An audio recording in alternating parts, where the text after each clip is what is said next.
L'eau, justement, c'est aussi un enjeu, et bizarrement un enjeu rare qui peut déjà rapprocher Israéliens, Palestiniens et Jordaniens autour d'un consensus. Ça se passe dans la vallée du Jourdain, et pour la première fois à Amman, en Jordanie, eh bien, les trois parties ont présenté un plan commun d'action sur l'eau. Reportage Maël Benoliel. Palestiniens, Jordaniens et Israéliens assis côte à côte, réunis pour un avenir meilleur. Un avenir qui passerait par le développement durable de la vallée du Jourdain, avec sa rivière, du lac de Tibériade jusqu'à la mer Morte. Concilier l'environnement, l'économie et le social, tel est le plan proposé par Ecopeace Middle East, une organisation non gouvernementale trinationale dirigée conjointement par ces trois hommes. Un plan dans lequel l'eau et son partage sont au cœur de ce projet. La vision de ce plan est de transformer la rivière du Jourdain, faire de ce fleuve abandonné une source d'eau saine et polyvalente qui permettra à ce dernier de couler à nouveau. L'idée, c'est de pouvoir utiliser cette source pour son eau potable, mais aussi pour développer le tourisme, l'agriculture et le commerce.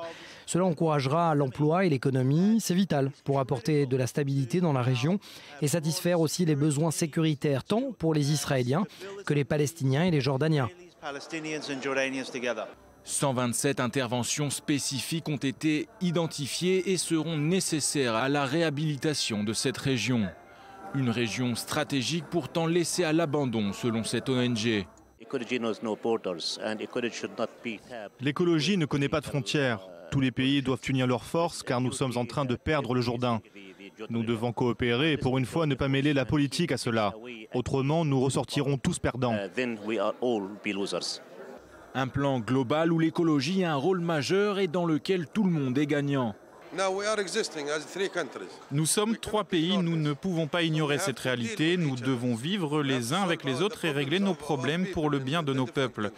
On ne peut vivre librement si le peuple a soif, cette région a soif. La politique n'a rien à voir là-dedans. Ce n'est pas la politique qui réglera les problèmes de cette région. Une coopération régionale soutenue par l'Union européenne et financée en majeure partie par la Banque mondiale. Nous nous sommes rendus compte que cette région dépend de plus en plus des ressources d'eau communes à cause de la croissance démographique et économique.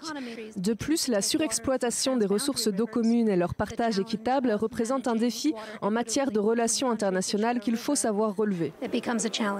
Mettre fin à la surexploitation de la mer Morte par les usines de production de sel israéliennes et jordaniennes fait aussi partie du projet proposé par Ecopeace.